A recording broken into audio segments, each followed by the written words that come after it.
Hi there, I'm David Hunt, owner of GameMasters Guild, and today I'm going to continue my quick overview on 5th edition Dungeons & Dragons. Now, in my last video, I discussed the Players Handbook, which is the most important book you're ever going to need, and if you only buy one, this is the one to get. Now, if you're going to run Dungeons & Dragons, it's true, like I said in my last video, this is the only book you'll ever need. A little creativity, and you're good. From now to the end of time. Even the most powerful villains, you just make them up as characters here and level them up really high. There you go. Instant bad guy for who knows how many sessions. But inevitably, as Dungeon Master, you're going to want more, which means you're going to want the Dungeon Master's Guide and the Monster Manual. Although at $50 a pop, that's $150 just to start out as a Dungeon Master. Oh, it's a little, leaves me a little lightheaded just thinking about it.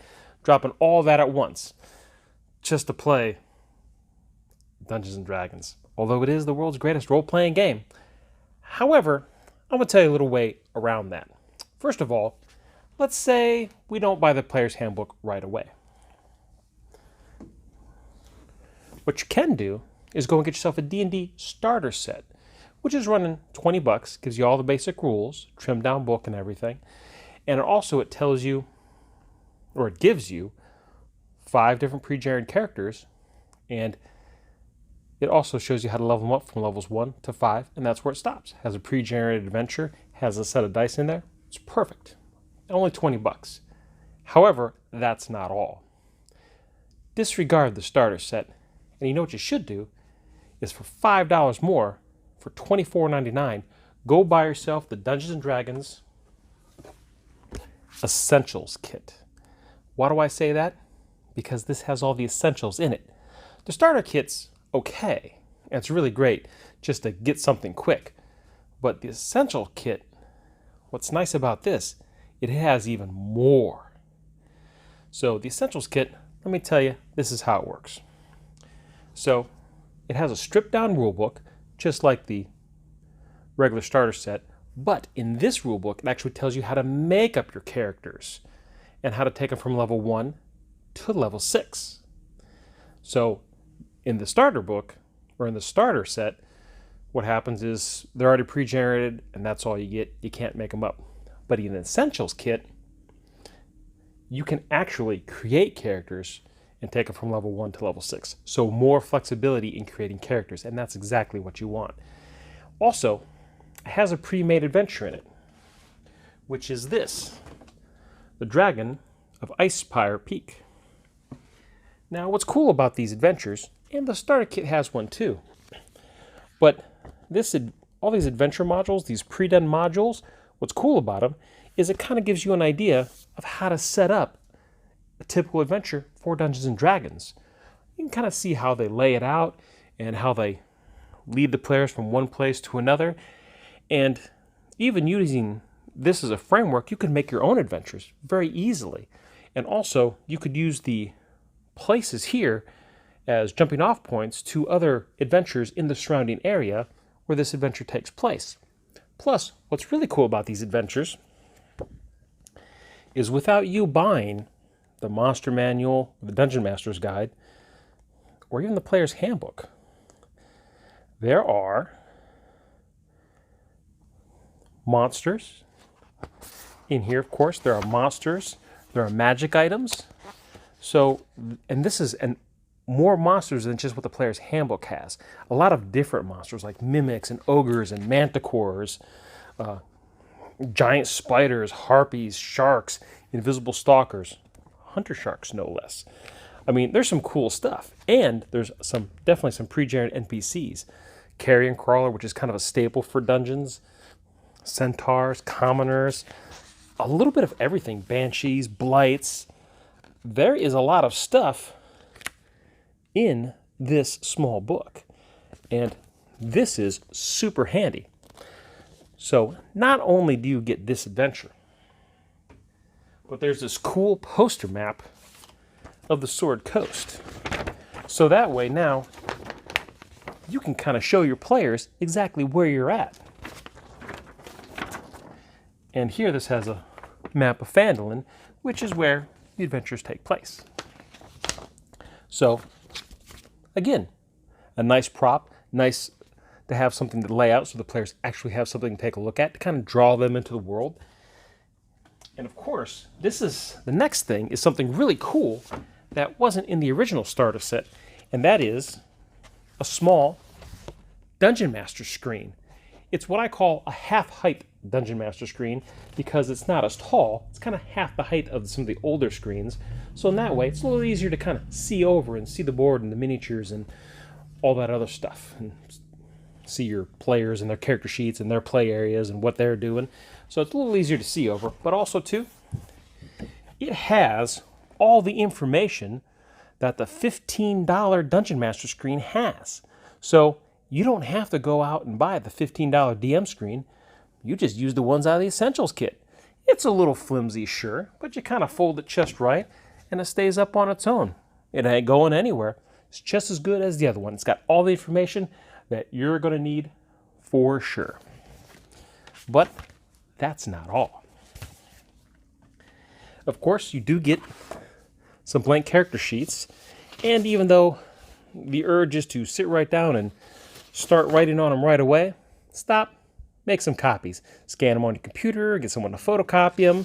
That way, you don't ruin these, and you can use these as your master copies. Next, we have, now the starter set has these as well, dice. You're going to want dice. So if you've already bought yourself a set of dice, boom, you got another set. You can either keep these and use them yourself as extra dice, or toss them to another player to use during your Dungeons & Dragons game. And then the last thing, which I think is really cool, is this. These cards, these are all perforated cards, so it's just some light card stock. It's got some perforations on it, but these are quest cards, and it has essentially different quests that the players can go on.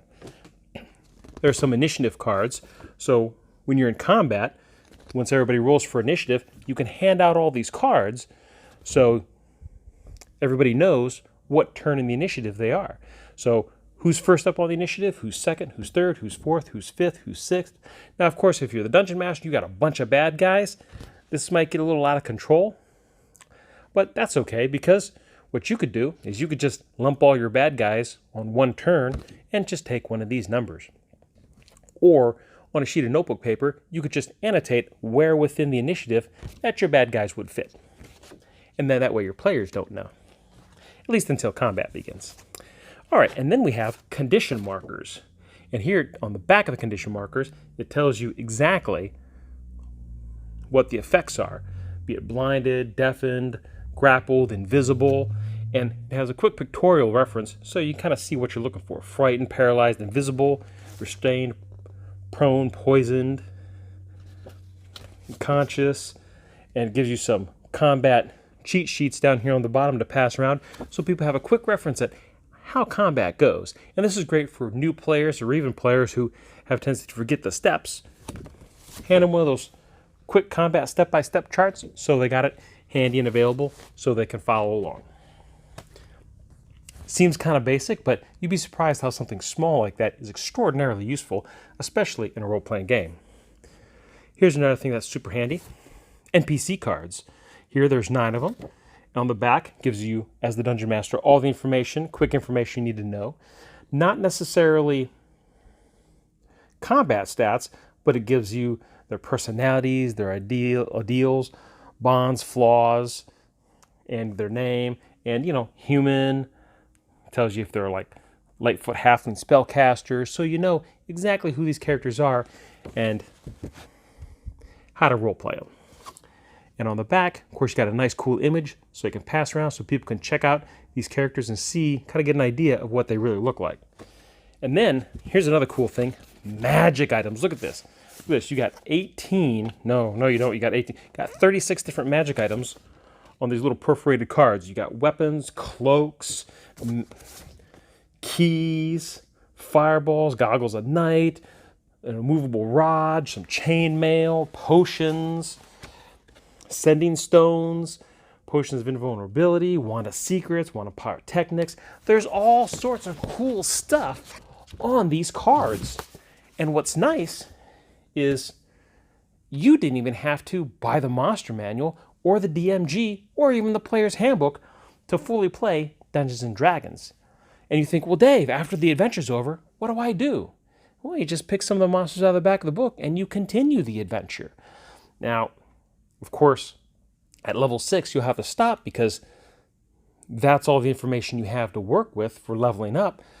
But you don't necessarily have to stop. You don't have to stop playing at all. You could make new characters. Everybody could try somebody new. Or if you wanted to keep playing, let's say you got to level 6, everybody's capped, you don't know what to do, just add one more D6 or D8, whatever your hit points are, whatever your hit dice are, just add another die of that every level and just keep going. Simple as that. But that's not all. With the Essentials Kit, now you can be a Dungeon Master on a budget. So with the Essentials Kit, that gets you going, everything you need for 25 bucks.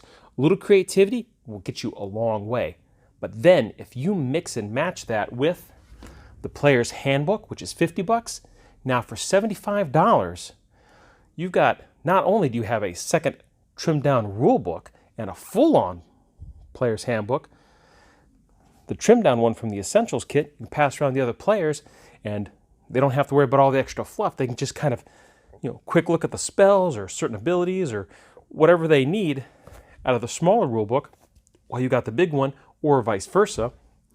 And then on top of that, now with the Essentials Kit, you have even more monsters, you've got more magic items that you can pair with the Player's Handbook. So instead of buying a full-on monster manual, so instead of buying a DMG, all you got to do is buy a Player's Handbook and the Essentials Kit. You've only spent $75. You've got a pre-made adventure, dice. You still got access to magic items and creatures. It's perfect. So if you're on a budget, this is the best way to get in on Dungeons & Dragons and be a Dungeon Master. Well, thank you very much for watching. I'm David Hunt, owner of GameMasters Guild. Tell you to stay safe, play great games, and I'll see you real soon.